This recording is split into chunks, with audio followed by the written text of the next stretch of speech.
Division, because Norwich City, relegated last season, are poised to spring straight back at the first attempt, and they went into tonight's home match against Sunderland with a lead of 10 points. For their part, Sunderland and manager Laurie McMenemy are in real trouble at the other end, just 4 off the bottom. Our commentator at Carrow Road is Jerry Harrison. Well, a league match with a cup at stake, the Norwich-Sunderland Perpetual Trophy it's called, the idea to foster the good relations between the two clubs and supporters following last season's Milk Cup final, which Wembley Police said was just like the good old days. And both sides aiming for better times tonight. Norwich on the brink of promotion, Sunderland dangerously near to a further drop to the 3rd division. Well, Norwich have won 23 of their 36 league games. It'll be a return to the 1st division for most of this side, but 3 of them have never been there before, including Kevin Drinkle, whose form and 22 goals indicate that he'll be a considerable force next year.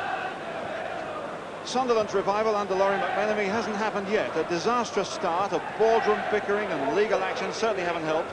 30 players have already been used in the first team this season and still looking for the right blend. For Laurie McMenemy, the managing director with total control, a testing time of his leadership, the club still capable of pulling in gates of 35,000, but perilously close to the 3rd division for the first time in their 107-year history. It hasn't all gone smoothly at Norwich. The rebuilding of the new 1.7 million stand caused a boardroom revolution, but that was never allowed to affect performances on the field, and 3,000 more seats will be ready for the beginning of next season, everything paid for. The referee is Brian Hill from Kettering, and it's a very, very blustery night.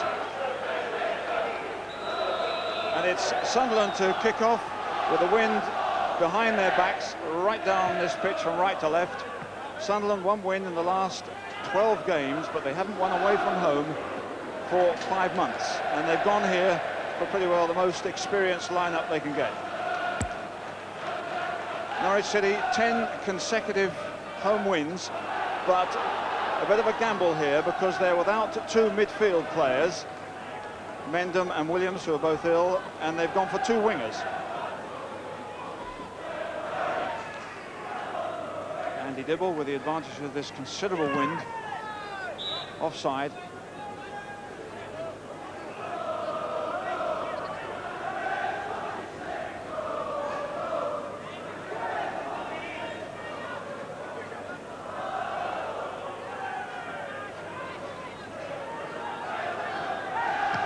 Bruce looking for Drinkle. Dibble's come right out. Drinkle nearly had that one in, and off the line in the end by Kennedy when Dean had a shot. And Dibble, the Sunderland goalkeeper, was in all sorts of trouble when he came out that far. Van White cutting that one out as Sunderland go for the long break. Free kick. Well, almost a breakthrough at this end when Dibble came out here, nicely put back in. Drinkle a first-time shot, then it comes back again for Dean to whistle one in, and Kennedy's in the way. Culverhouse in for Wayne Biggins. Culverhouse again, nice accurate one, and smaller Drinkle. Well, that's a fair challenge by Sean Elliott.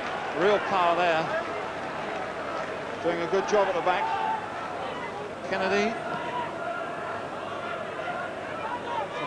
For Gale to chase. And there's a foul there by Barry Venison.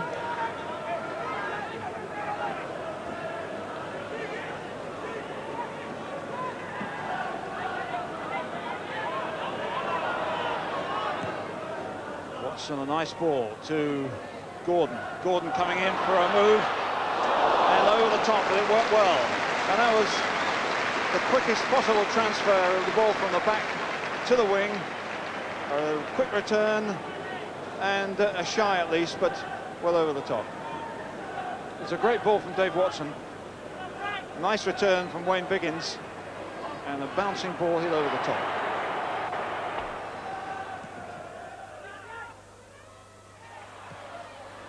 In for Biggins this time. Nicely played to Dale Gordon.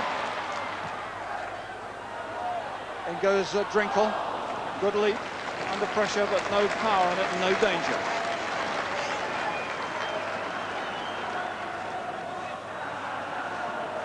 But there's a problem for Sunderland. Elliott looks as if he's got an injury. And that really is the last thing they want. Well, this doesn't look good for Sunderland. Elliott, their captain and key defender, is going off. And a very inexperienced 17-year-old is coming on.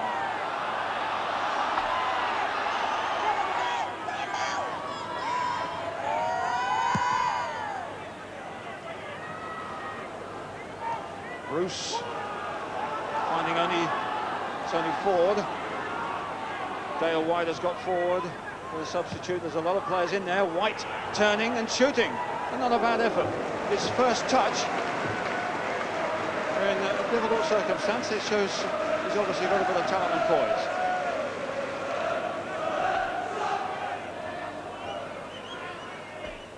Bruce with a kick. Barham does well to keep it in. Here's Dean. And Drinkle, I think, might call that a shot, but it was an attempt to get to catch Dibble off his line. Well, that's a bad kick. And Hetsky and Gray get him out of trouble. Gray's clearance, but it's still Norwich City, Culverhouse, and Dean is onside. And there's a chance for two players, Wayne Biggins and Dale Gordon, and missed by both of them. Well, that was a good break. Culverhouse to Dean. Sunderland thought he was offside, he wasn't. He's got time to pull it back. Biggins can't get it, and Norton, Dale Gordon. And Sunderland escape. Here's the corner, Dale Gordon with it. Also a cracking run by Drinkle, who got up a terrific height.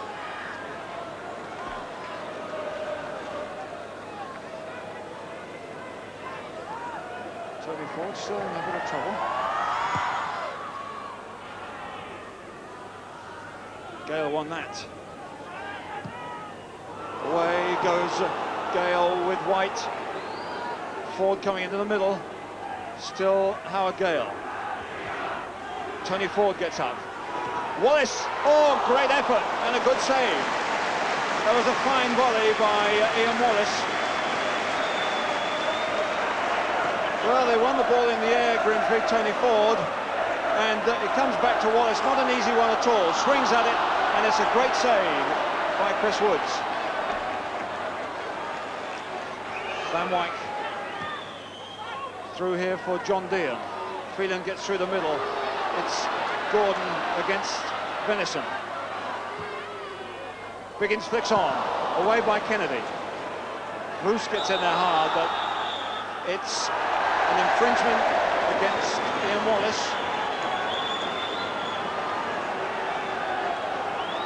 15 minutes of the game left, still no breakthrough. Dean with a kick. Bruce, can he turn? Drinkle again. Away by Gray. Phelan knocks it back in once more, but Ford has a bit of time here. It's straight to Culverhouse. Watson under a bit of pressure. Pumped away nicely to Drinkle. Drinkle's getting in on this one. Good save by Andy Dibble. Held his ground, didn't fall too early, and kept an eye on the ball. It was well done. Good long clearance by Dave Watson. Caught Sunderland pushing up. Drinkle's onto it quicker, holds off a couple of players, gets his shot in, awkward one, and an excellent save by on-lone goalkeeper Andy Dibble.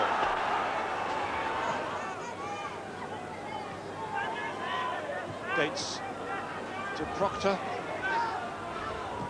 Well, that's not a bad ball from Proctor. Tony Ford and Van Wyk has slipped. Ford's got a chance here. Ford with a gaping goal, which indeed was quickly closed down by Chris Woods, but that was a cracking ball from Mark Proctor. Van Wyk slips. Tony Ford, an open invitation, but Woods is out, and the gap has closed, and he misses back. And 0-0 was the final score. Norwich still then on course for the First Division. It's really no more than a formality. The real scrap is for the other two places immediately below them, and at the bottom it's going to be a battle for Sunderland, but they certainly showed the right spirit, I thought, as indeed they'll have to away to Wimbledon on Saturday, and who knows, we may have seen the turning point for Sunderland tonight. At any rate, here's manager Laurie McMenemy. What's the most difficult thing he's faced in his time at Sunderland? The fact that I always knew that there was something not quite right at that club, but couldn't put my finger on it, and I had to get there to try and find out. And now I've got there, there's a lot of things which are different. And when I'm chasing, it's like putting your finger in a hole in a dam. You put it in and then some water springs out somewhere else.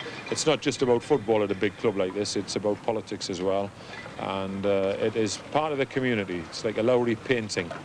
You've been an educated man, know all about things like that, Jerry. And it is the punters' club, and we haven't done well by them this season. I'll take responsibility for that. But I think that it is not as far off as people think of getting on the up and up again, and we've still got very good gates. The support is magnificent, they're very loyal, and they're obviously patient, but I would hope that we can get out of trouble this year, ready to make a spurt next year. A lot of clubs would be near